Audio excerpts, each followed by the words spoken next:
as we continue on. You have to think about where these topics are at today based on an understanding of how culture and the church have historically interacted. So on the social side of things, the church has been here and the world has been here. And as the world moves, the church doesn't stay here. The church kind of goes right along with the world. Now, that's not always bad, because the church historically at times has been real foolish about some of the things that they taught and believed. And certainly, sometimes we learn by being challenged, and that usually can be a helpful thing. But by and large, the culture has historically had a corrupting influence on the church. That's just kind of how it's been, if you look at church history. And it got so bad in the 13th, 14th, and 15th century that the church had a massive reformation. And a whole lot of things changed at that time related to how the church taught doctrine and how they taught how people were to live. So today, I see us on the brink of another reformation. I really do. Either that or Jesus is coming back. Because the church will never survive if our movement is to follow the culture. Because the culture has become so corrupt. Sadly, we find ourselves on the horns of a great dilemma, which is, how do we reach people for Christ and still maintain truth? How do we effectively minister to people and still maintain truth? Because the push is for us to comply. And historically, in Western culture, particularly in the United States, we have had things that are part of the kingdom of man that have protected us so that we could speak freely and we could have opinions that were contrary to the culture. But now there is a clear prejudice in the culture that wants to stop our ability to speak. And they will not listen to our arguments sometimes without wanting to see us be persecuted in some way or be sanctioned in some way. Okay? So it becomes important for us to have a clear understanding and a clear thinking about certain things right now, theologically, in order to make sure we're going to die on the right hill. Okay? Because if you're not careful, when you're in a battle, and I think we are in a battle, if you're not careful, you can end up dying on the wrong hill.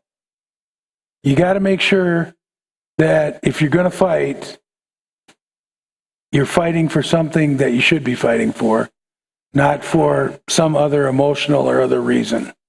Okay? So tonight I want to talk about Paul's theology of sex. And the reason I'm talking about this is because this is probably the issue that faces the church today more than any other issue. And historically, conservative churches, people that were Bible believers, didn't talk about this. Okay? Historically, it was a taboo subject.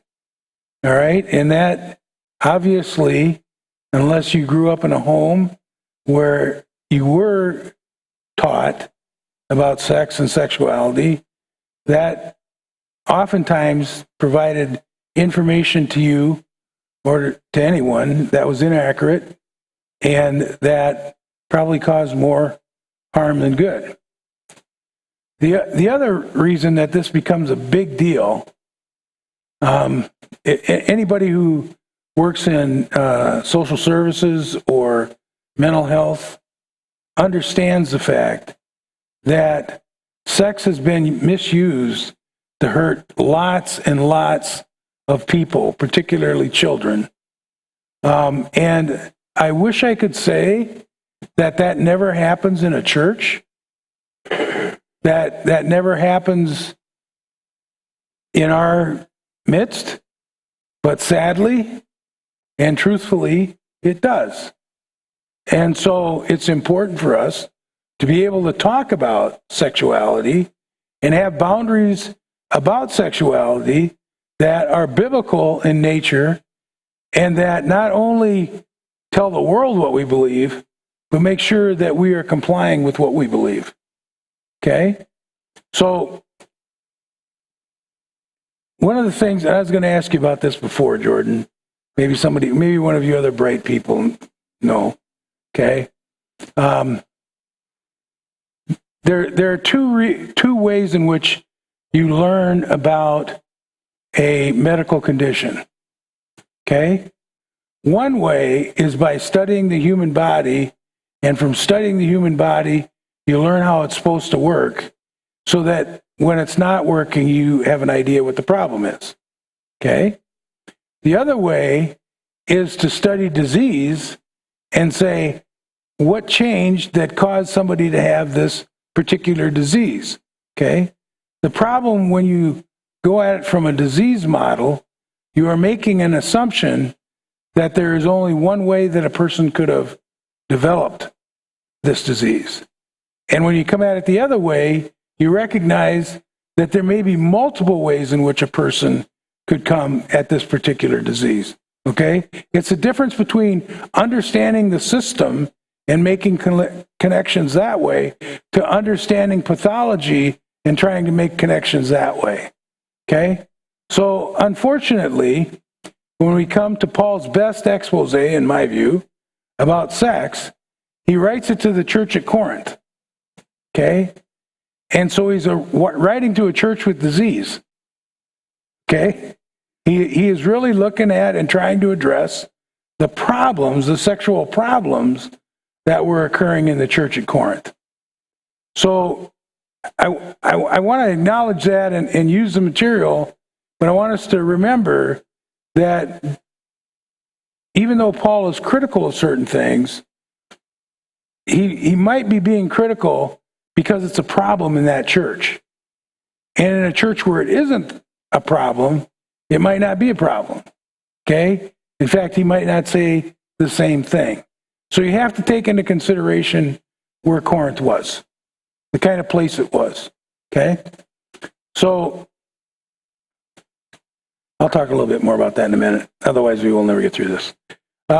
So basically what Paul said to the church at Corinth is that people are to be faithful in their marriages, they're to avoid divorce, and be content in their calling. Okay? There's a thread that runs through marriage. Okay? And Paul's going to expound this. Marriage is a spiritual thing. Okay? My throat's already getting dry. Marriage is a spiritual thing. If we look at 1 Corinthians chapter 6, verse 17, Paul makes that clear. And you know how he says marriage is a spiritual thing? Because husbands and wives have sex. Oh! I said the S word. Let me say that again.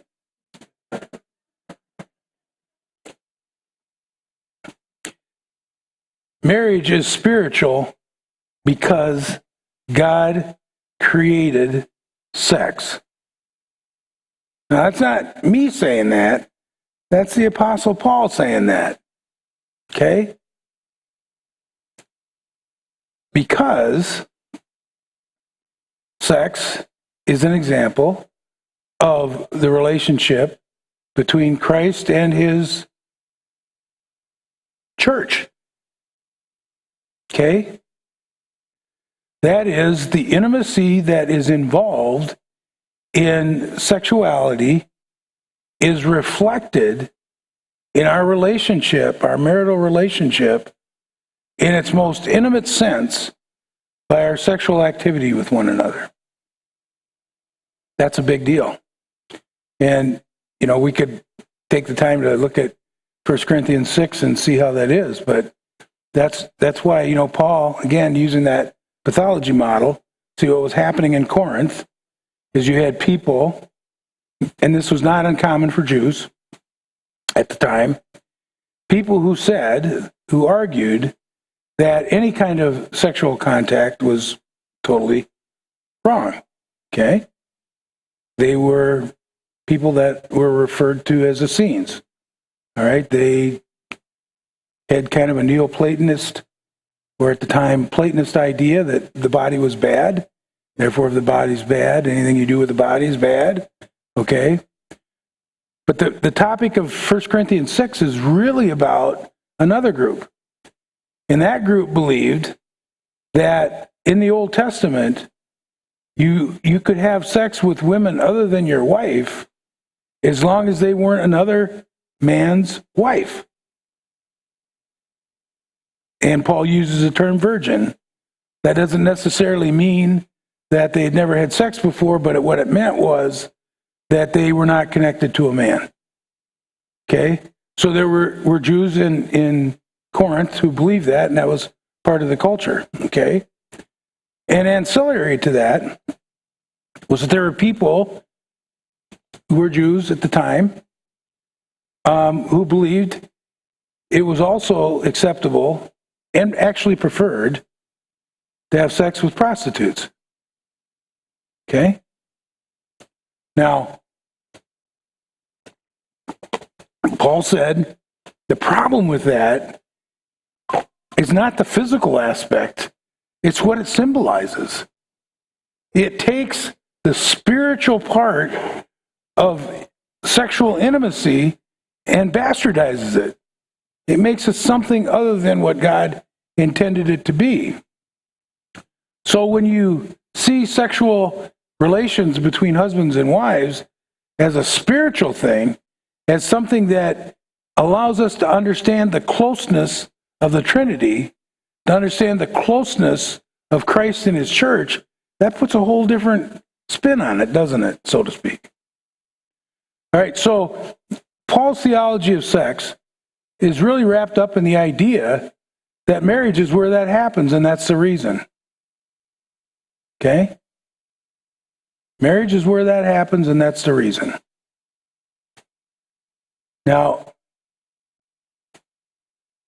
I'm sure, I'll leave that alone. Anyway, so we're going to move on from that basic idea. And I'm thankful that Dr. Harwood provided these 7 clarifications on sexual immorality so that I didn't have to, because it makes it easier. I'll just blame him if you get mad at me. But the first thing that he identifies is that all morally responsible human beings are sexual sinners.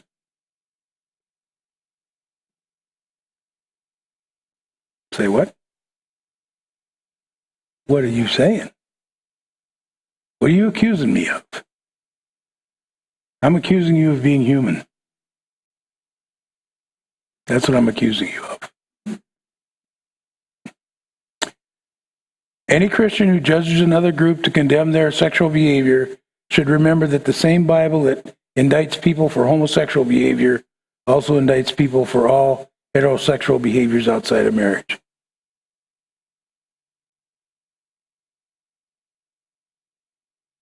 Are we gulping yet? Are we swallowing hard? I know that there are other people in this room besides Jeff and I that get horny.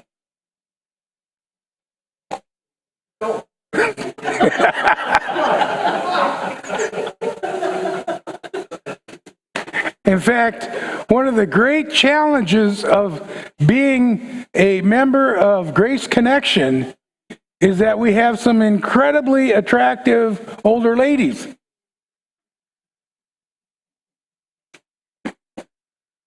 You guys are wrecking my life.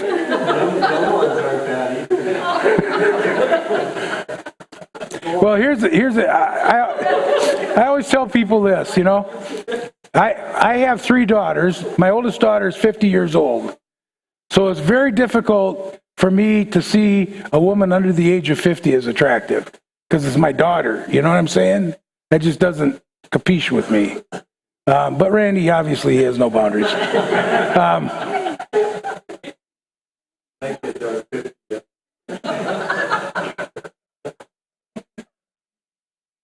So, let's just be honest. Let's just be honest with ourselves. Okay? You don't have to behave inappropriately to recognize that somebody is attractive. Okay? And I don't look at a woman and say, well, she's really gorgeous, but I'm sure she doesn't like sex. Right? All women like sex. Like all men like sex. Some to a lesser degree than others. Okay? If you look at the scientific research, that's just the case. Okay? Now, let me be quick to say some people, men and women, have been seriously damaged by being sexually mistreated. And that oftentimes causes them to really struggle with any kind of sexual activity. And I acknowledge that coming out. That's just kind of the way it is. But in general, most people like sex. Now, sexual drive appears to be on a continuum from people who are really, really interested to people not so much. And that's normal and natural.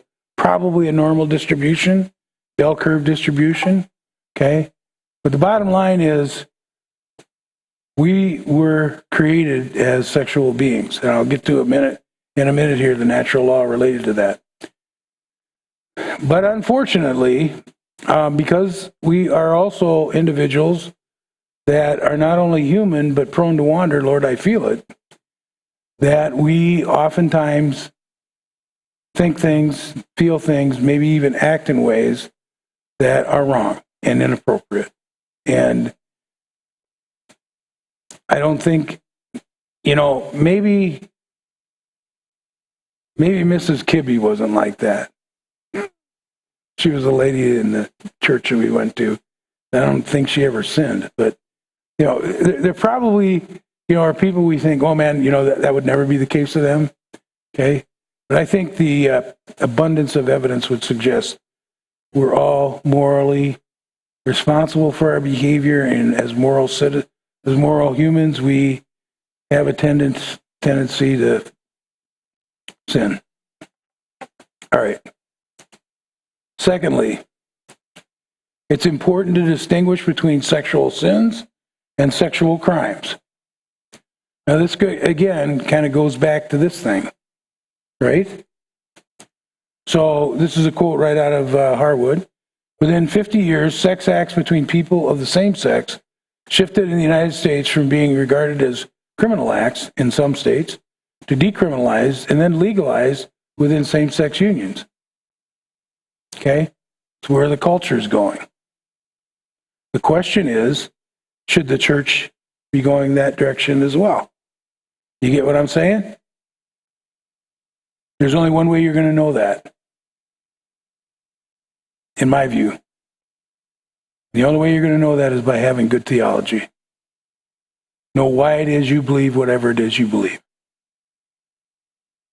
And unfortunately, these things become emotional topics, devoid of theology, devoid of reasoning, It's just that, I feel this way, right? Or I just don't feel that's right, or whatever. And that's a problem. All right. So it's important to distinguish between sexual sins and sex crime. I don't want to set myself up to be stoned. Okay? So I want to be careful that I'm not a prophet here. Okay? But I can tell you right now that the culture is going headlong into making pedophilia no longer a crime.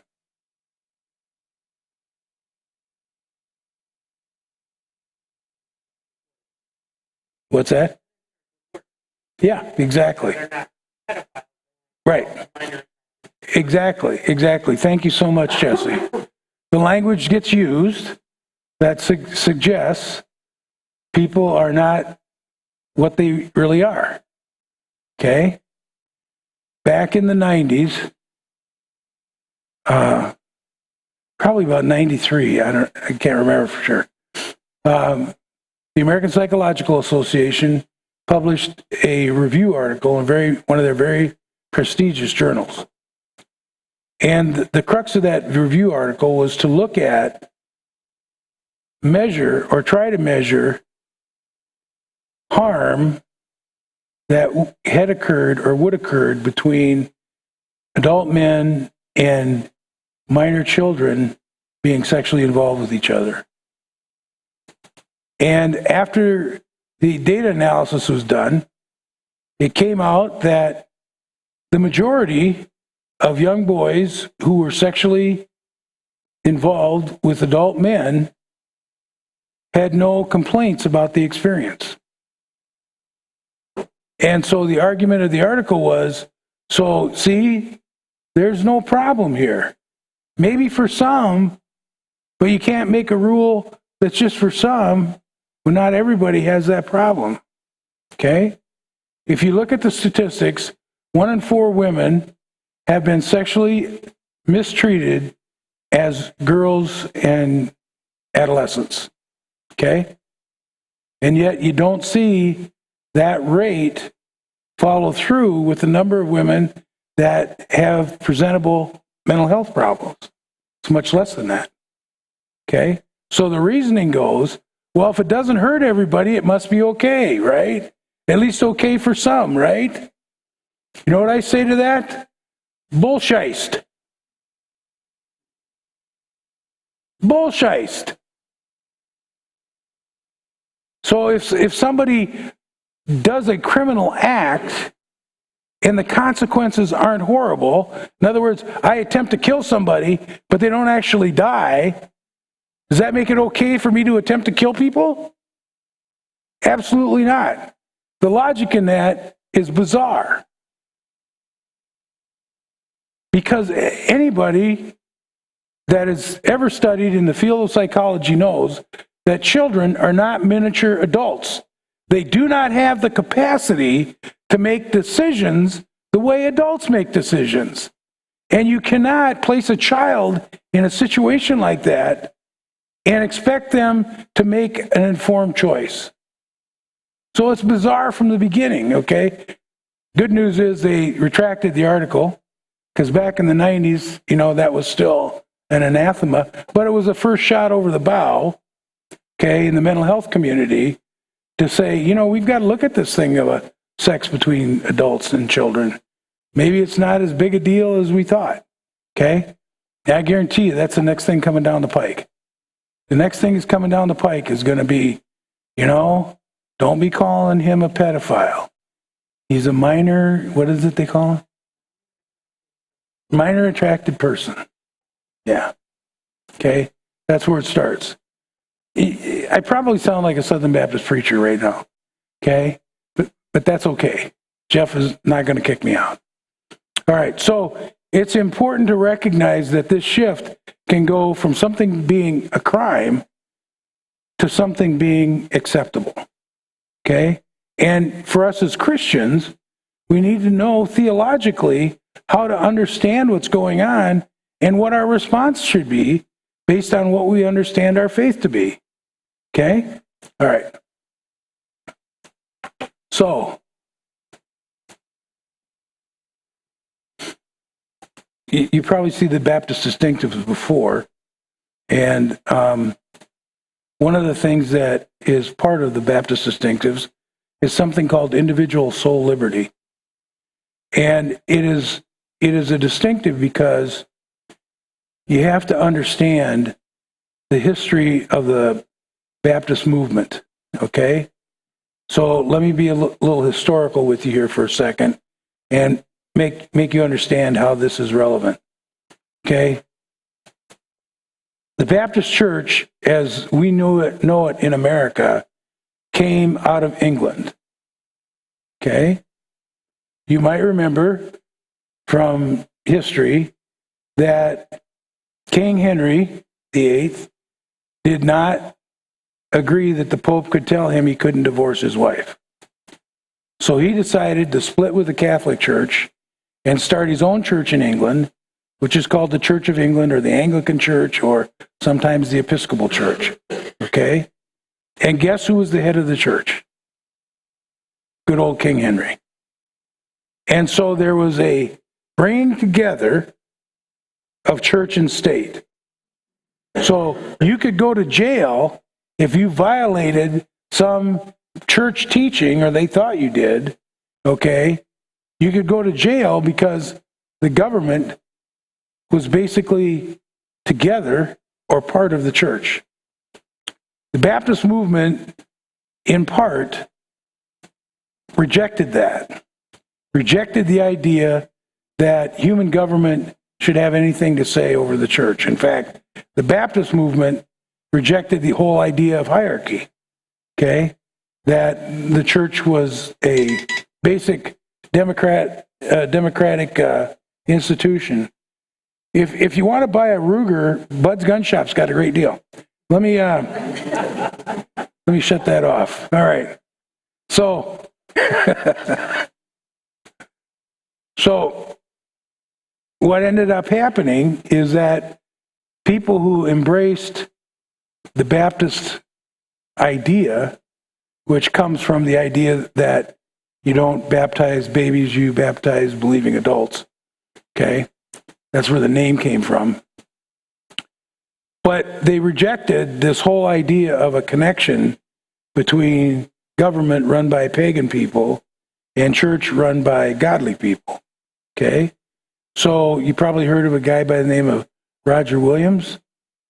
Okay, he was one of the early Baptists that came to America, founded the Rhode Island. You may have heard of him. Well, he was actually, and people that were connected with him were very instrumental in influencing Thomas Jefferson to put in the Constitution the idea of religious freedom, that the state could not tell us how to worship and could not be involved in that whole process. Okay? So, that's a big deal, right? Now, it begs the question, so as we see the culture going over here, what are we supposed to do as a church? How are we supposed to address that? What's that supposed to look like? Okay? So, we believe in the separation of church and state, but we don't quite believe the way maybe some of the Amish folks do, that you kind of totally separate yourself from the world. Okay? Not of the world, but in it, right? And then the other doctrine that's important is something called individual soul liberty. So we talked about this last time from the perspective of women's role in leadership in the church. Okay? Remember, we identified that as a second order way of thinking? That is, it was something that probably influences the way the church is run, and therefore could make individual local churches have a problem. Okay? But we also said that either position, either the egalitarian position or the complementary position, both of them could be defended from Scripture and were legitimate positions for people to hold. Okay? Individual soul liberty reflects that idea that you and I might disagree on something, okay?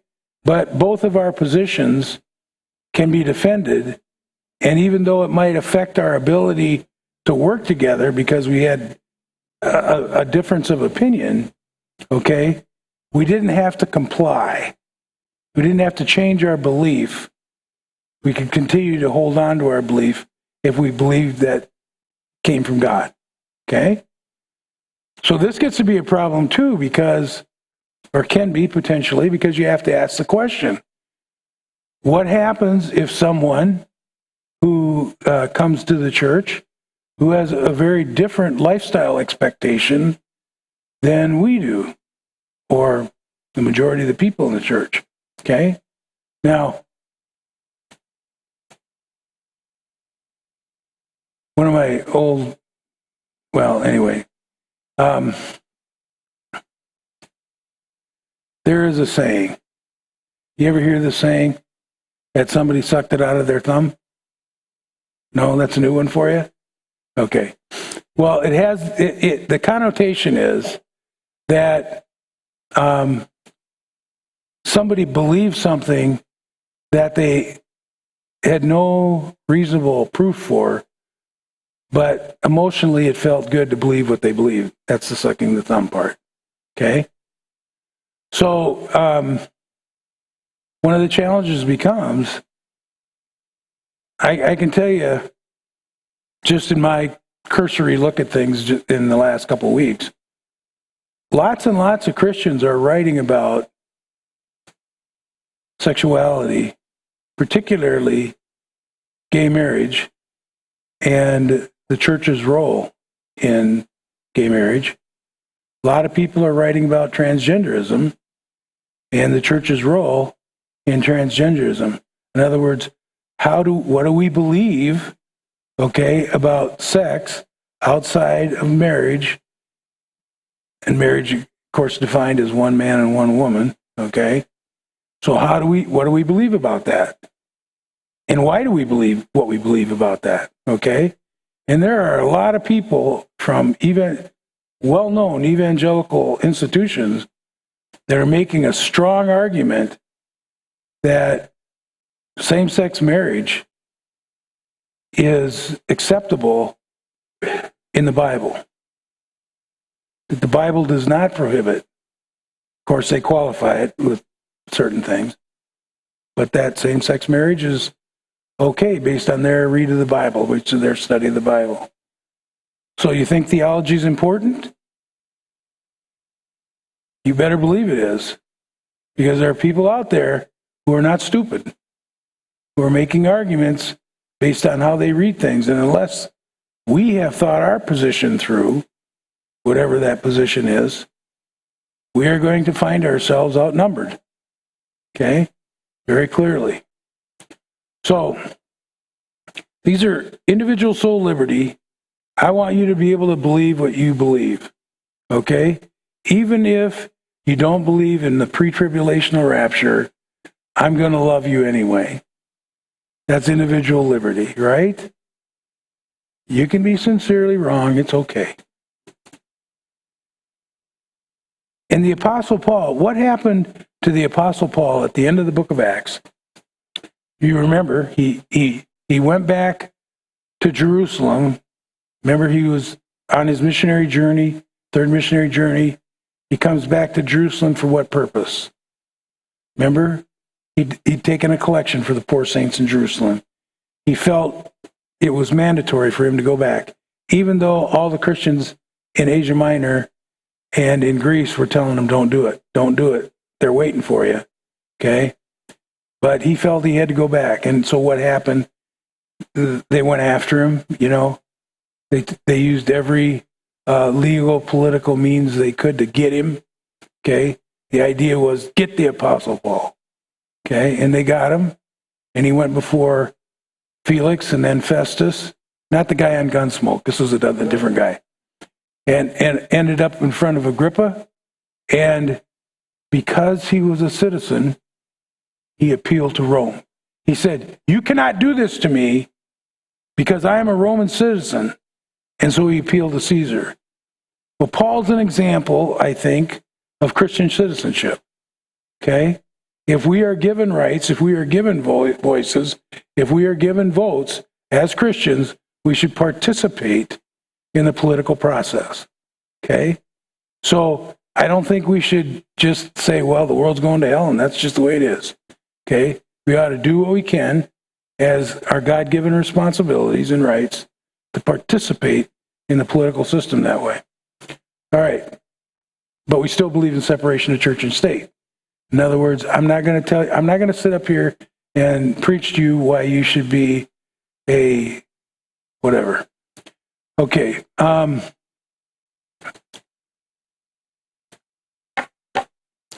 It's important when it comes to sexual immorality to distinguish between sexual actions and sexual attractions. Okay? We're going to talk about sin in our next chapter, so I'll be focusing a little bit more on that when we get there. But sexual actions involve willful intent. Okay? Everybody understand what that means?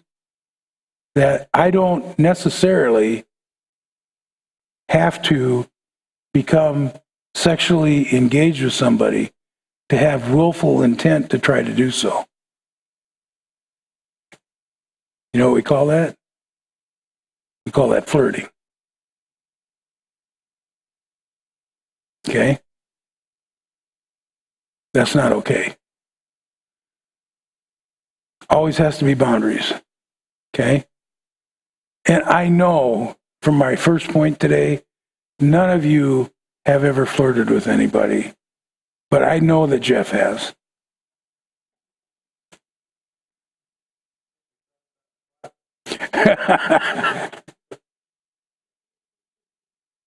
All right? So, it doesn't mean that we can't be very, very attracted to somebody and want to treat them in a way that's honorable. But it does mean that we should not have in mind somehow becoming sexually involved with them. That's what that means. All right. Sexual attractions arise from within, apart from one's direction of the will. Okay? We're going to look at lust at the end tonight, if we make it that far. Because this is also a very important construct. Okay?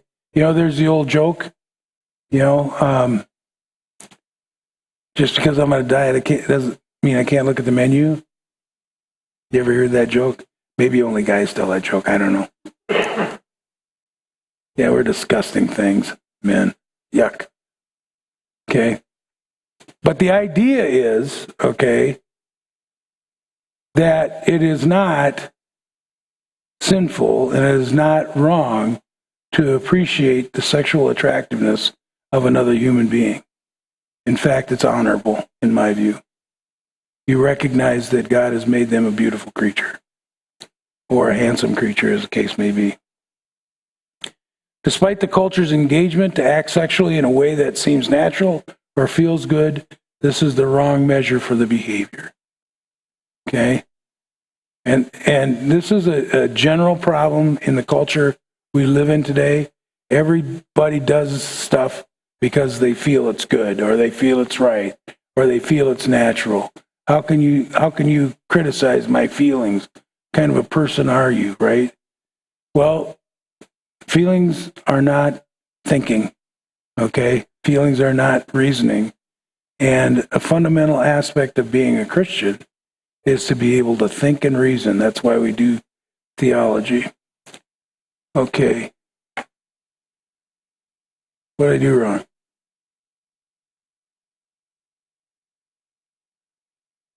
Okay. We're on to number 4 here. We have to distinguish between casual and covenant relationships. This has to do with civil unions versus a covenant union.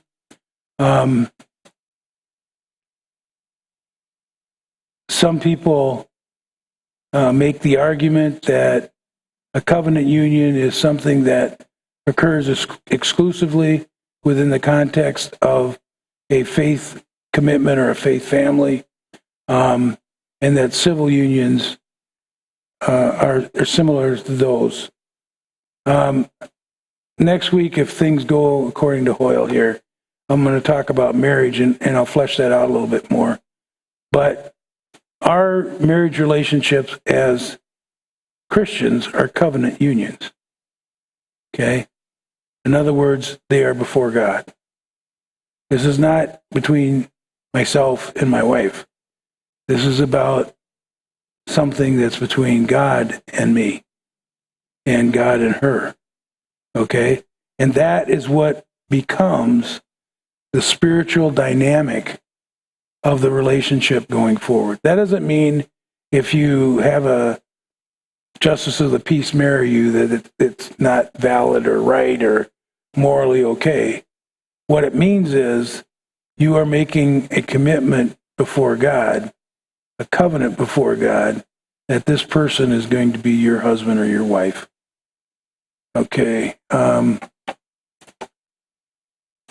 fifth thing that he brings up here is that human sexuality can be argued from a natural law perspective. And he basically doesn't in the text, but you'll get my spiel on this because you know I'm a natural law kind of guy, natural theology kind of guy.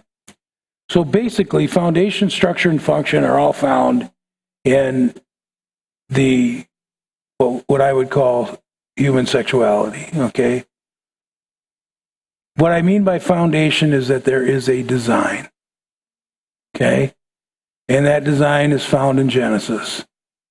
And that design is sexual activity to be both pleasure and procreation. Now, from a natural law perspective, you can say, so why does it need to be pleasurable? Well, because do you do things that aren't pleasurable?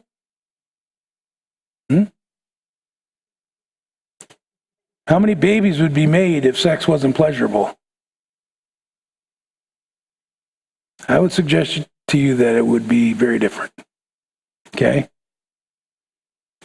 You know, there is a connection between pleasure and procreation that is undeniable. Progeny are necessary for species survival. And I would argue that pleasure is necessary for progeny. No progeny, no kingdom. Okay?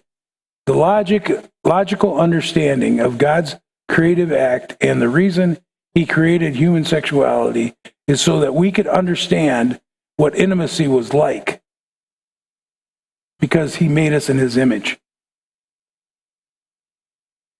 And so that we could understand the joy of having children. And so that we could understand the need to have a cultural process whereby God is glorified, so that we could be kingdom builders. Okay? So I think natural theology is very important in understanding the foundation, structure, and function of human sexuality. All right. Number 6.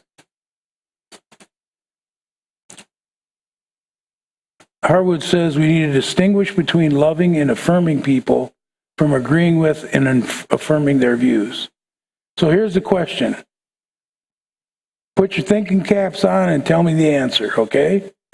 How do Christians, that is a local church, love and affirm people with whom they disagree on the issue of biblically illicit sexual behavior, okay? So when we look at the sexual behavior of people that come to this church, how do we love and affirm them when we feel like, or believe, I shouldn't say feel, when we believe that their sexual behavior outside of marriage is illicit, while at the same time maintaining ethical and or moral standards in the local church and discernment about their participation concerning membership, teaching, leadership, and table fellowship. Do you understand the question? How do we love and affirm people without making them believe that we are agreeing with them in terms of what it is they're doing in their life, okay?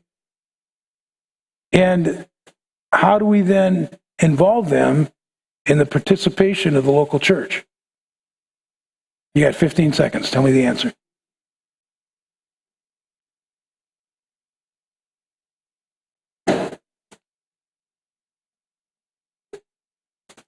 You know, if you guys can't settle down, you're going to have to go out in the other room. Pray for them. Yeah, exactly. I just want you to know that my wife slept through Baptist history for a whole semester.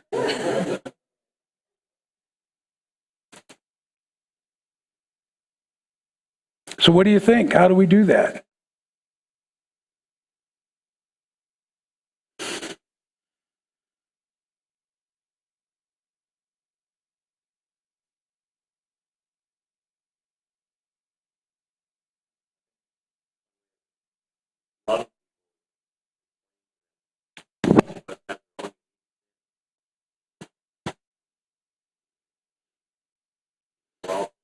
We're all sinners. Mm-hmm.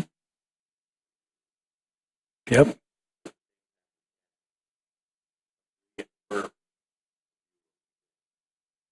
Mm-hmm. Yeah.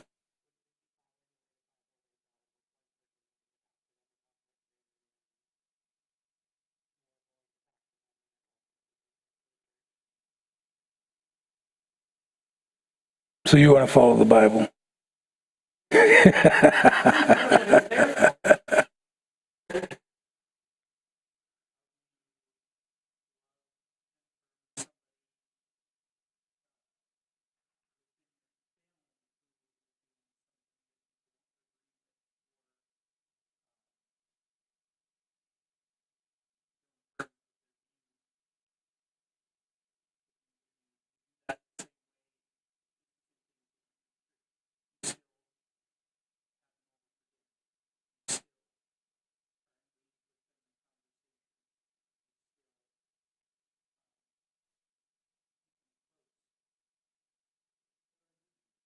No,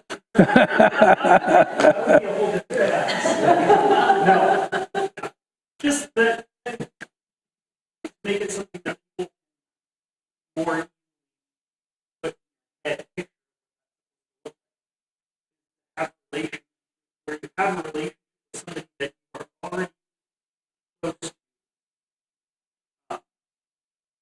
Doing something doesn't mean that. But at the same time, when that teacher looks at that, you're quick to let that person know, I'm not okay, but still be there.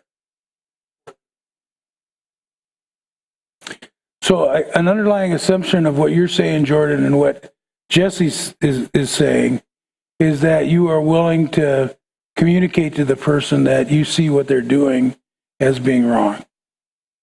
You're willing to say, what's going on is not okay, you know. But you're willing to say, that doesn't mean I don't want you to be around. Doesn't mean I reject you as a person, you know.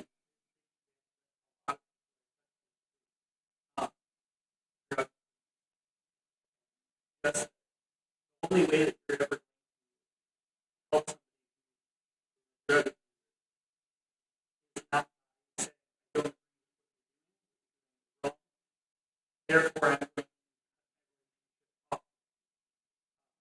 that more than likely I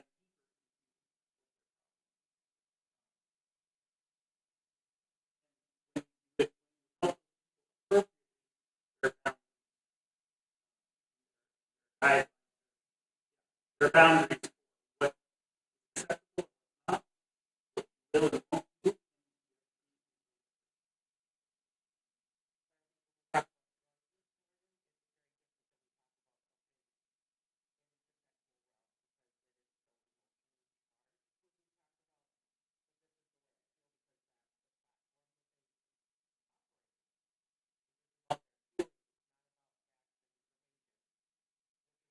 Sure, but the way you set up boundaries, the way that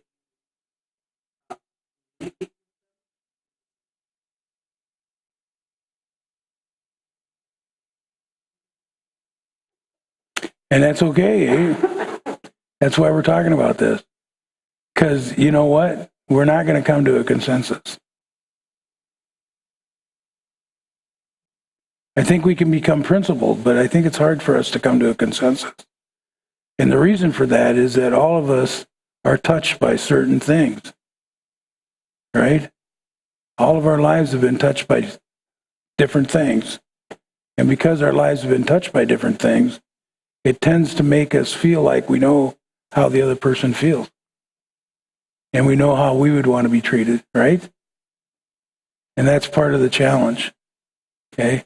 Anybody who, has had somebody in their life that's had a problem with addiction, they're emotionally involved, and certainly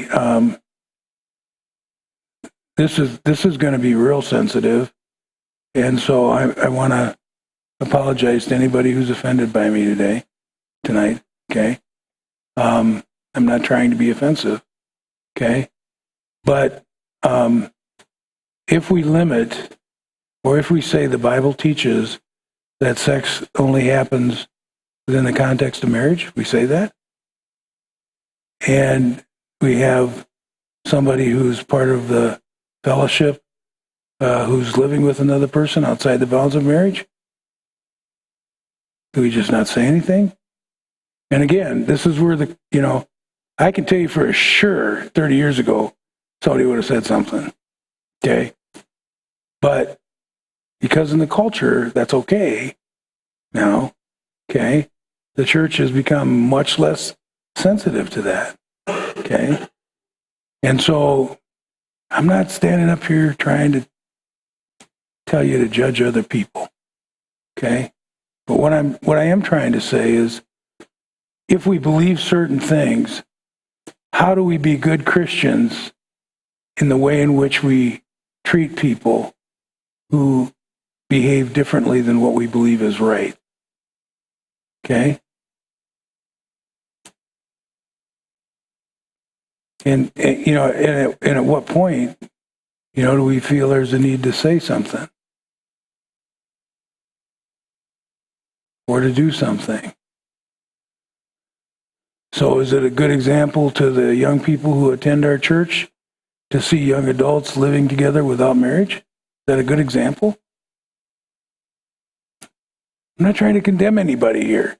Understand me? I mean, I would not want you to watch a videotape of my life, okay? Because I'd never be able to show my face here again. All right?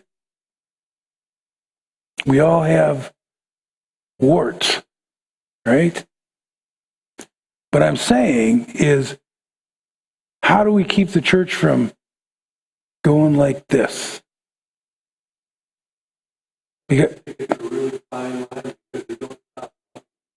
Exactly.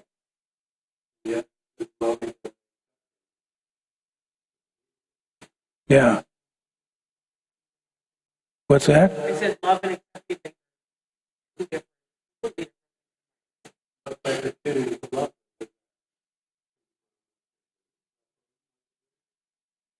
I don't think it does. I don't think it does if they know that I don't approve. I love them, but I don't approve of what they're doing.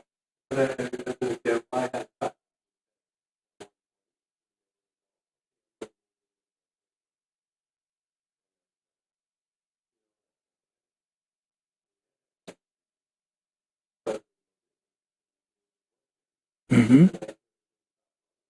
Exactly. Yeah, and I think that's what both Jesse and Jordan are saying, is that there is a need to communicate the truth, communicate what's right, and at the same time, you don't want to lose the relationship. Yep.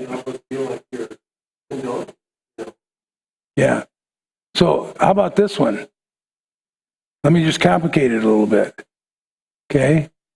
So if we're all in agreement that sex happens within marriage, and probably with the exception of my wife probably doesn't believe that just because people are living together, they have sex.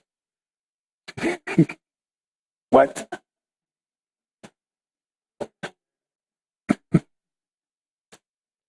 But usually if people are living together, they're having sex, right? I think you can pretty well count on that, all right? So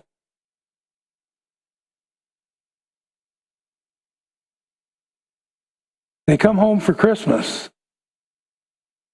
and they're going to sleep in the same bed at your house.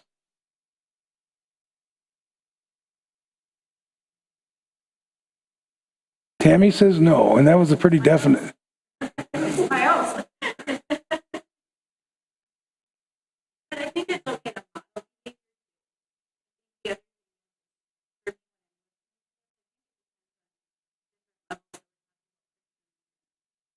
So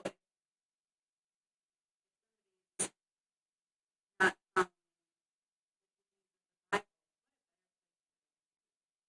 Exactly. It takes time for them, right? I'll say that with Yeah. a young couple that's not married living together, but they're have young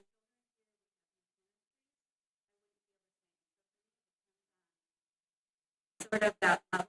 So you have like consenting adults, probably adults, you look at that's severe because now I have a child Mm-hmm. for me that's different.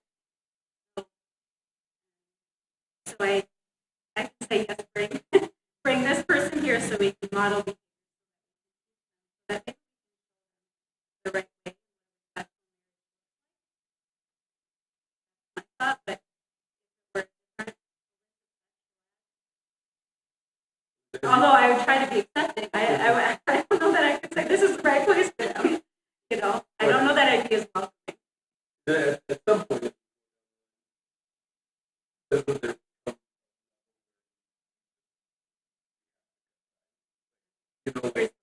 if there's Well, yeah, Jesse's example would be that, if the behavior continued in a way that was damaging to the church, okay, eventually we would have to do something.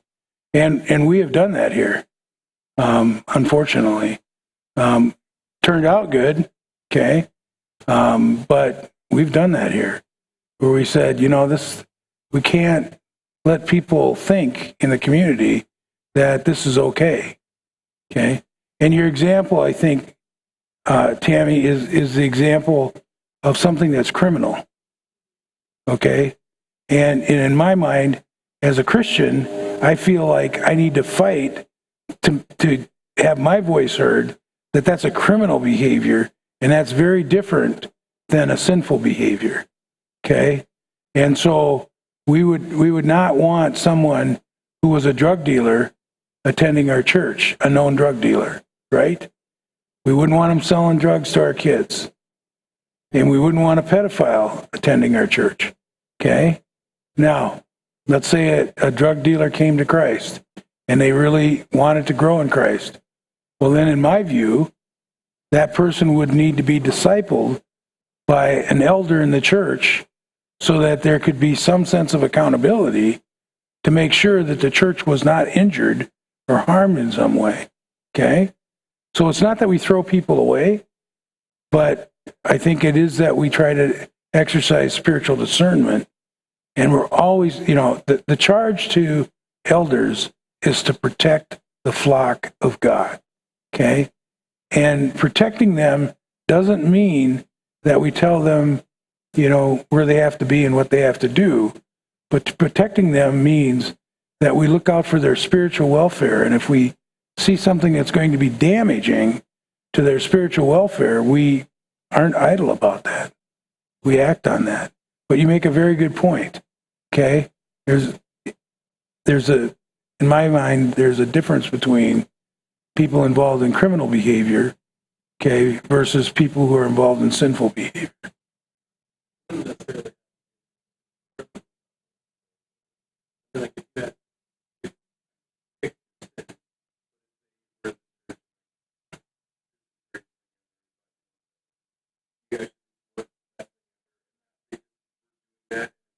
promoting their sinful behavior?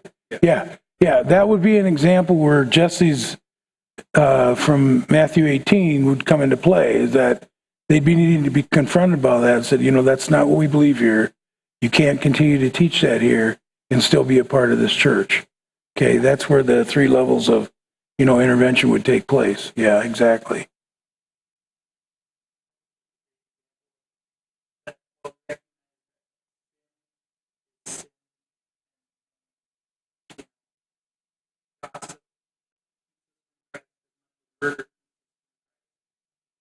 Consequences are very, very Mm-hmm. some gossip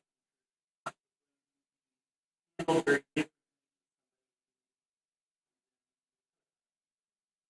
or even somebody who gossips, somebody who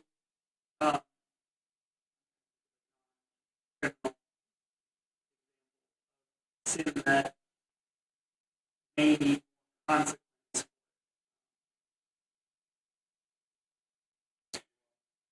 Sure.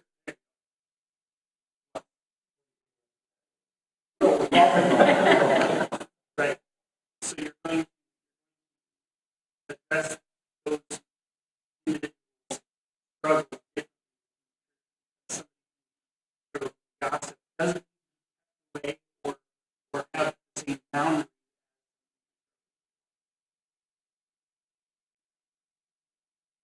It's complicated. Oh, It's complicated. And that's why it's important for us to know what we believe. And it's important that leadership in the church is paying attention. Because the push in the world is for us to back off and be accepting. And unfortunately, even to celebrate some things that are just not okay. It would be like if we had, here's a good example. Let's say we had some folks here who attended the church that were gay. And they said, you know what, next week is Gay Pride Week. Can we invite a bunch of people out and enjoy a Gay Pride celebration at your church? No, that wouldn't be okay. But it doesn't mean we would tell them they couldn't come here anymore.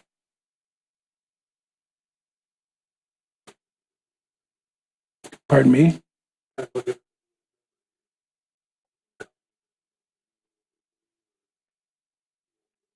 Right. Yeah, membership is an interesting construct for us to think about as a local church, because being a member implies responsibility.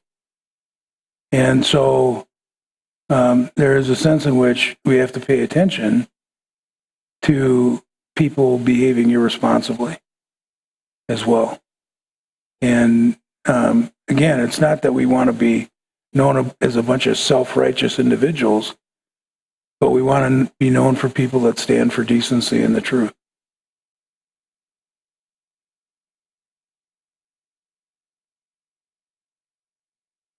Well, this is going to be, as it relates to sexual stuff, this is going to be an ongoing challenge for us as a church.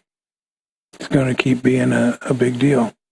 And I think, the culture is, if you think about it, if you'd have told me in 2010 this would be the way things are in 2024, I would have never believed you. Things have moved so incredibly fast.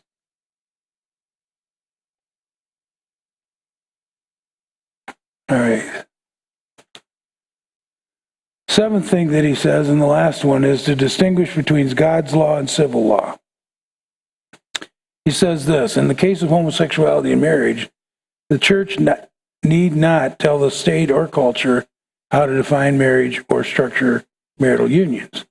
However, the church must be willing to reject views of marriage that deviate from God's design found in Scripture. And this, again, goes back to that idea of separation of church and state. The state can have same-sex unions, and, that's the state's choice. And if we have an opportunity to speak about that as citizens, we should speak about that. But the church should not be forced, because the state wants us to participate in things that we believe are wrong. And so that's part of, where some of this stuff goes. All right. So I think it's important, again, kind of from that pathology issue, Paul is writing to the church at Corinth because there's a problem. And that's not always the best way to make a determination as to what's normal, okay? Because we're addressing the problem, not talking about what's normal, okay? So Paul writes to the church of Corinth. Evidently, a letter had been sent to him about questions they had, and this is one of the questions they had, and so he responds to it in 1 Corinthians 7. Some Corinthian Christians thought that sexual, as I was saying earlier, sexual relations of any kind, even within marriage, should be avoided. And Paul, several verses in the chapter, refutes this. The second point is that God designed marriage as a place for expression of human sexuality, and sex within marriage is both relationally and spiritually beneficial. It's also has a practical benefit of reducing temptation to engage in sexual sin. Right, just kind of moving on here. So if we look at 1 Corinthians 7 and what Paul has to say, he says, number one, he says it's good to abstain from sexual relations because there's so much sexual immorality. Okay? So what Paul is basically saying is that this is a problem. Okay? And because it's a problem, there is a need to be circumspect about sexuality. Okay? That is, it's important to recognize what the boundaries are. And he's not saying that sex is a bad thing. He's saying that it can be. Okay? But because there is so much sexual immorality, each man should have his own wife and each woman should have her own husband. Now, Paul is making the clear analogy here of the marriage relationship being a two-way street. There's no domination here of a man over a woman or a woman over a man. Paul says each husband should have his own wife, each wife should have her own husband. That screams equality in the marital relationship, and in particular, as it relates to sexual expression in the marital relationship. The husband should fulfill his wife's sexual needs, and the wife should fulfill her husband's needs. Again, same concept. The wife gives authority over her body to her husband, and the husband gives authority over his body to the wife. Okay? Do you see the intimacy here? I mean, this is, you almost can't be closer than that as two human beings. You see that? I mean, Paul is describing the important role of sexual intimacy in bringing us together as one in Christ. I mean, it's incredible how clear and pointed he is about this. Do not deprive each other of sexual relations unless you both agree to refrain from sexual intimacy for a limited time so you can give yourselves more completely to prayer. Afterward, you should come together again so that Satan won't be able to tempt you because of your lack of self-control. Now, I'll mention the last statement here in a second. So, a lot of people have read these verses and said, well, my wife and I, or my husband and I, should probably take time away from our sexual experience together to pray. Okay? I actually don't think that's what Paul's saying. I think what Paul is saying here is that it's not a good idea to become sexually celibate in a marriage relationship. Now, I think what he's saying, I say this as a concession, not a command. I really think what he's saying is that that's not a good idea. But if you're going to do it for a limited period of time and make sure the activity you're engaged in is something that's spiritually beneficial.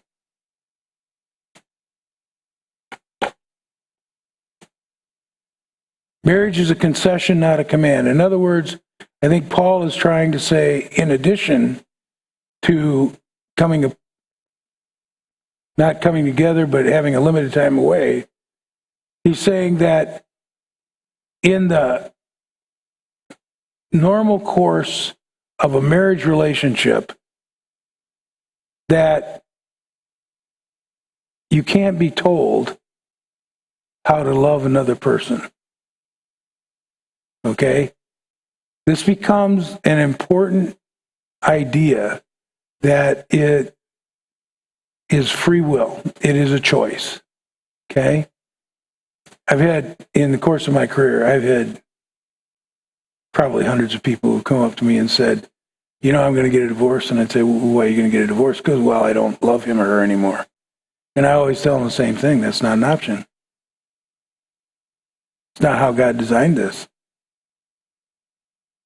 He didn't design you to have some feeling of emotional connection to somebody that if it goes away, you don't have a commitment anymore. Okay? It's a done deal.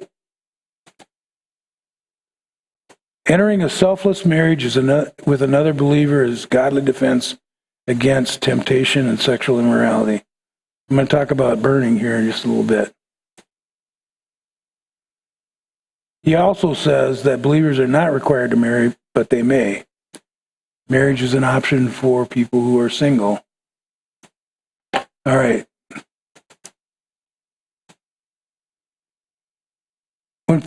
When people read these words from Paul, they often look at it and they say, well, if I was really a godly person, I'd be able to avoid marriage. That's not the point Paul's making. The point Paul's making is to avoid marriage, you have to have a special gift from God. In other words, to remain single, you have to have a special gift from God. Because otherwise, it is going to be very, very difficult for you to do. And temptation will be a problem.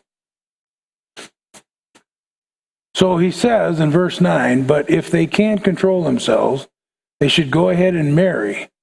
It's better to marry than to burn with lust.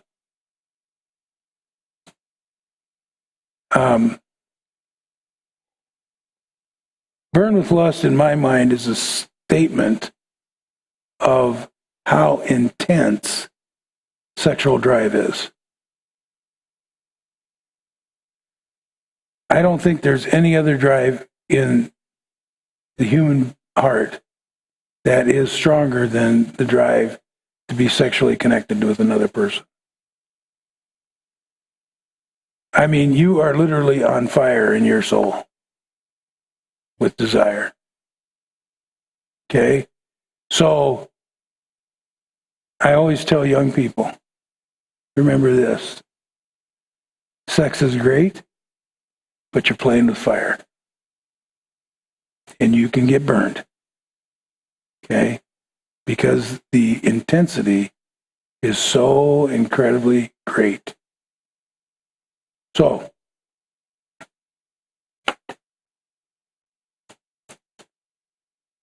Romans 1:27, you're probably familiar with that.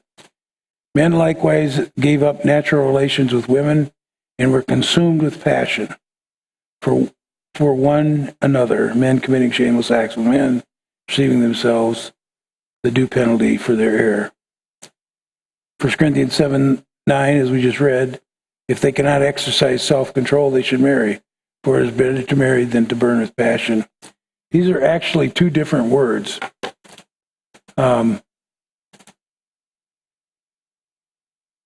So maybe I should go back here. So as you get ready to throw something at me here, call me a heretic and ask Jeff to get the tar and feathers out.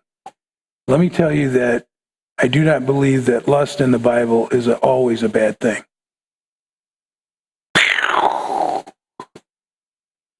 I feel those fiery darts. Lust, when you look at it from an etymology perspective in the New Testament, lust can mean you really, really are attracted to something. You really find it to be desirable. But you're not going to operate outside the moral standard to obtain it.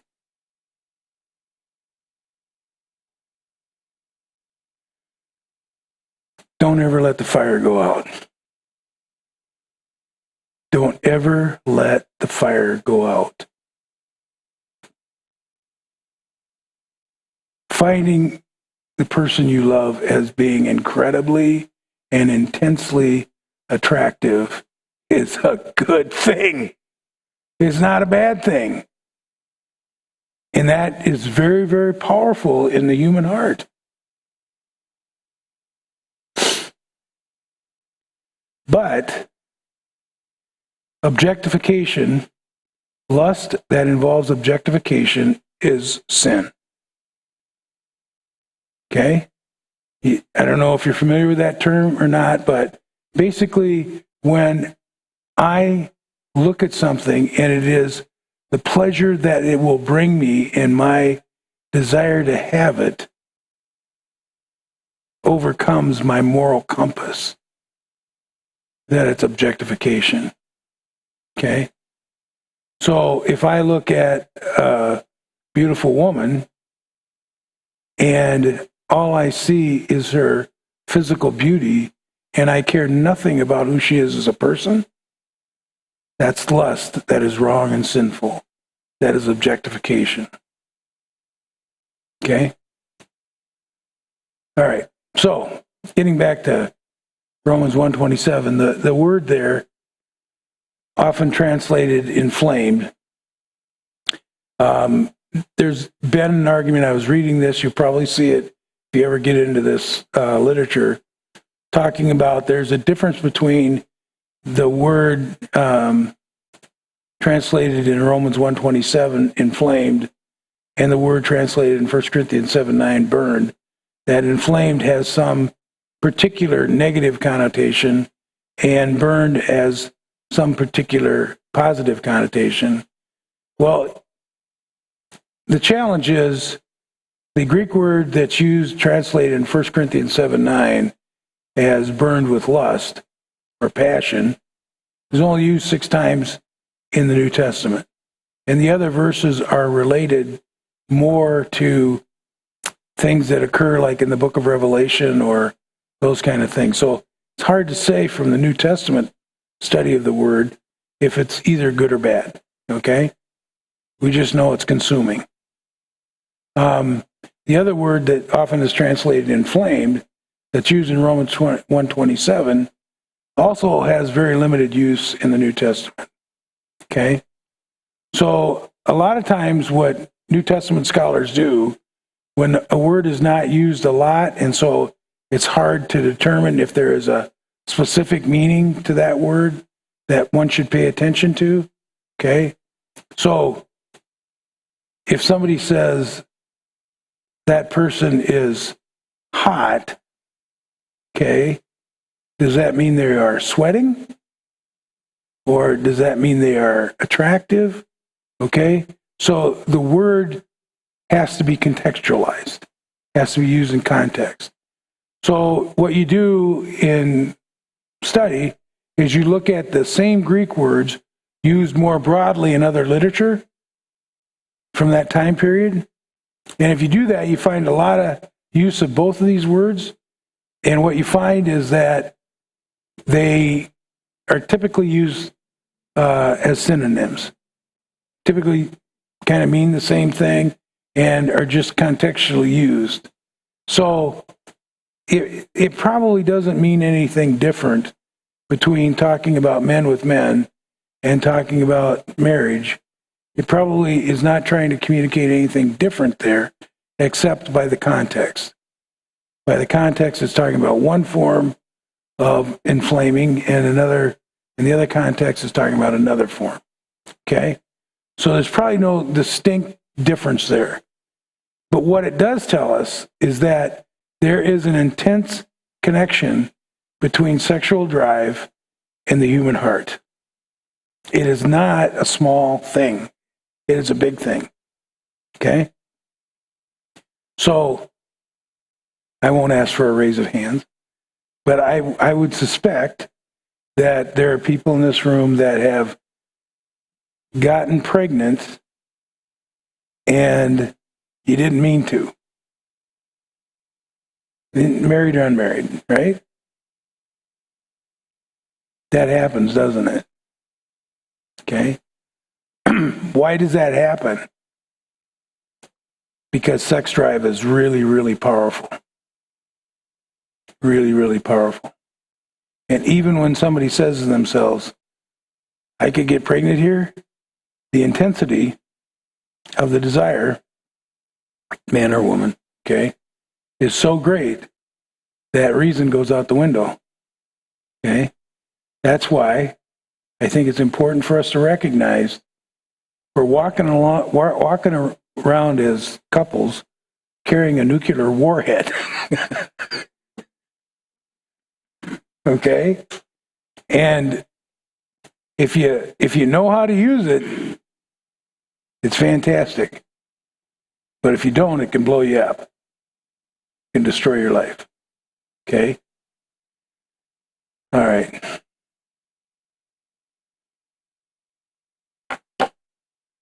This is what I was going to talk about last week at the end. I mentioned this somewhere at some point. I've probably said this many times at many points, but when I was a kid growing up, we used to have mission conferences, be usually a week long, and there'd be a missionary, 2 or 3, that would come to our church, and they'd share what they were doing on the foreign mission field. And I don't recall as a child ever at a missions conference that I attended in our local church that the missionary that came to talk was a male. Never. It was always a female. And 99% of the time, they were a single female. And they were spending their lives on the continent of Africa or some other South American place, some jungle somewhere, in service of the Lord. And they must have had the gift of singleness. God must have given them that gift. Because to go someplace that you weren't familiar with and live there and try to do that without family or friends, you had to have some kind of gift. Without a partner to help you, that must have been amazing. And I think, again, don't throw bombs at me here, but I think if you look at a lot of women that dedicated themselves to being nuns or sisters in the Catholic Church, and like Mother Teresa went to a foreign place and helped the poor and took care of them, and must have had the gift of singleness. Absolutely must. And so it is true what Paul says here. If you're married, I think nothing more than making sure my wife is okay. That's number one. I want to make sure my wife is okay. And I'm thinking about my family. And that occupies my time. That occupies my thoughts. That occupies my prayers. And I think that's the way God intended it to be. And I think the same is true when you're a wife. Wives think about the welfare of their husbands. They think about the children God has given them. And that takes a lot of time. That takes a lot of time and a lot of effort. And as a result, it's clear that if you don't have those responsibilities, you're available to do much more in the kingdom of God. So being single is a blessing and a gift, and being married is a blessing and a gift. And we should celebrate both. And we should never diminish, ever, single people in the church. We should be thankful for them every day. And we should never diminish the important role of marriage in propagating the gospel in a community. So, I guess that's all. Any questions tonight? Look at that, Jeffrey. Look at that. 7:30.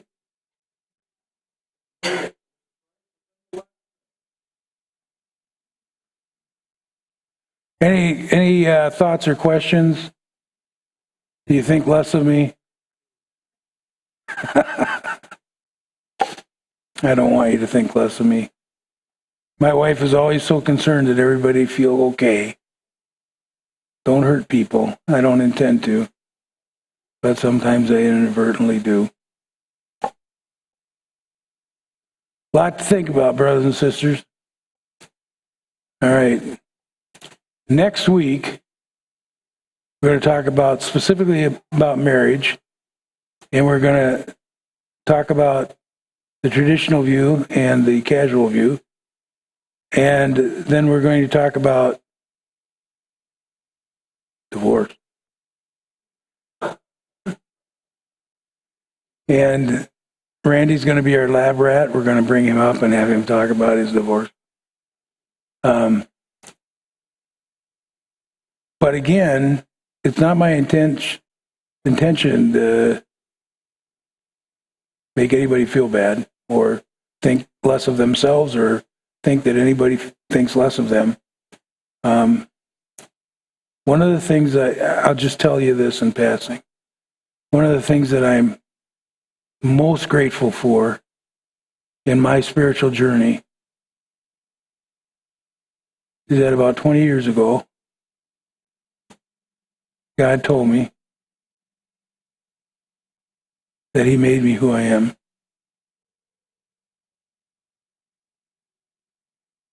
He made me who I am. And I should be grateful for that.